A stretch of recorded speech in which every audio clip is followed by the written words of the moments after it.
Bom dia, são 8h15, sexta-feira, 18 de setembro. Essa é a TV Senado e você está assistindo ao Senado Agora. A Comissão de Agricultura faz hoje em Belém, às 14h, o 11º seminário do ciclo de palestras e debates do colegiado. Os senadores vão discutir com autoridades locais o panorama da produção de cacau, com foco na logística de transporte, sistema de armazenamento, comercialização e proteção do meio ambiente. O evento será no Centro de Convenções da Amazônia, também conhecido como Hangar.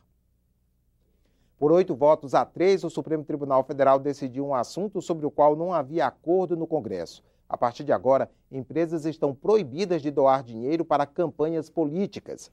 O Senado já havia chegado à mesma conclusão, mas a Câmara não concordava. No plenário, alguns senadores comentaram a decisão desta quinta-feira. 17 de setembro de 2015 passa a ser uma data histórica, uma data que eu espero que melhore muito a democracia brasileira, quando as empresas passaram a ser banidas, em definitivo, de financiar campanhas e passa-se, em definitivo, por decisão da Suprema Corte Brasileira, a compreender que o titular de direitos, o cidadão, é este que tem que decidir as eleições e não mais empresas privadas dotadas de personalidade jurídica. Parabéns aos ministros do Supremo. Vamos agora, na próxima semana, provavelmente, derrotar a proposta de emenda à Constituição que a Câmara trouxe, constitucionalizando o financiamento para partidos, para que o Brasil possa se livrar dessa chaga, que é o poderio econômico nas eleições, na vida partidária, e começar uma fase nova de reconstrução da vida partidária, do aprendizado de fazer eleição sem dinheiro, mas com proposta. O senador Garibaldi Alves Filho, do PMDB do Rio Grande do Norte, segue internado no Hospital Santa Lúcia, em Brasília. O boletim divulgado ontem informa que o paciente tem quadro clínico estável, com melhora dos exames laboratoriais, mas, por hora, não há previsão de alta. A população mais pobre deve ficar livre da nova CPMF que o governo pretende criar. Foi o que o ministro da Fazenda afirmou nesta quinta-feira aos senadores e deputados da Comissão Mista de Orçamento. A reunião foi fechada. Só senadores e deputados participaram da audiência com os ministros da Fazenda e do Planejamento. Depois do encontro na Comissão Mista de Orçamento, Nelson Barbosa negou que o governo pretenda recuar no corte de gastos e no aumento de impostos. Detalhamos hoje para a Comissão Mista de Orçamento quais são as propostas e principalmente a questão das emendas parlamentares e como vai se dar o corte de 26 bilhões. A proposta continua a mesma. Mas tem Não, o governo tem o plano A e esse plano A nós estamos empenhados em aprová-lo. Mas Joaquim Levy trouxe uma novidade sobre a CPMF.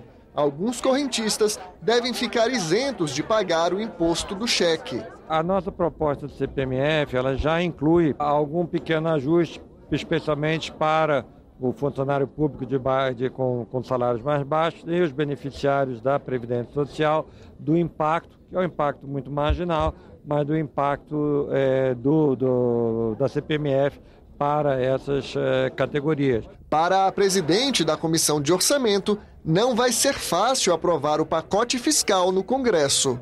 A questão da CPMF, como todas as outras medidas, vai padecer de um enorme caminho de debates e entendimento.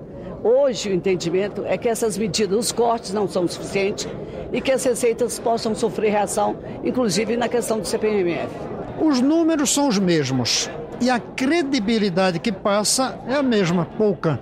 O que vai acontecer no produto interno bruto se tudo isso for feito? O que vai acontecer com o emprego? Como é que a máquina vai funcionar depois dos cortes de paralisação de concursos? Eles vieram aqui simplesmente com aquela tese de, olha, nós vamos consultar o Congresso, olha, o Congresso é que vai deliberar, sensibilizou em nada ali o plenário e a posição nossa será mantida exatamente para impedir o aumento de tributos. Para a senadora Gleice Hoffmann, ex-ministra da Casa Civil, o Congresso também é responsável pela situação das contas públicas. Não é certo dizer que o Congresso não tem responsabilidade. Claro que tem.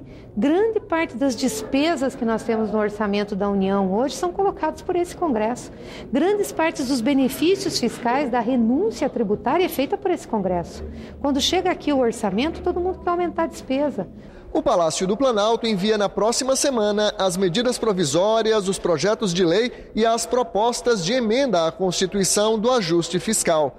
Depois disso, os ministros da Fazenda e do Planejamento voltam ao Congresso, dessa vez para audiências abertas na Comissão Mista de Orçamento.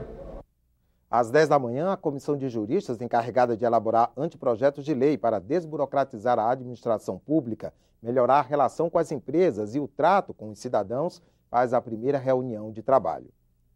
O pacote do governo, anunciado após o rebaixamento do Brasil por uma agência de risco, foi o assunto que dominou a semana no Senado.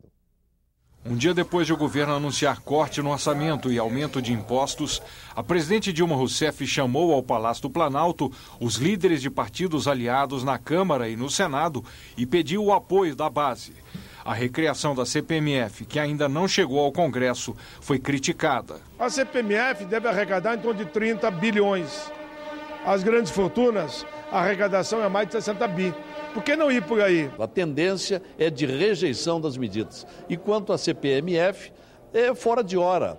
O Brasil não aceita mais impostos. O imposto do cheque também não conta com o respaldo da oposição e de líderes empresariais que estiveram no Congresso. O Democratas já fechou questão em relação a essa matéria e a nossa posição será contrária a todo e qualquer aumento da carga tributária. O governo, ao invés de reduzir impostos, reduzir juros, dar crédito e tentar oxigenar a economia, ele faz justamente o oposto de tudo isso. Com isso, a economia cai, a arrecadação despenca. A CPMF atraiu uma comitiva de governadores ao parlamento.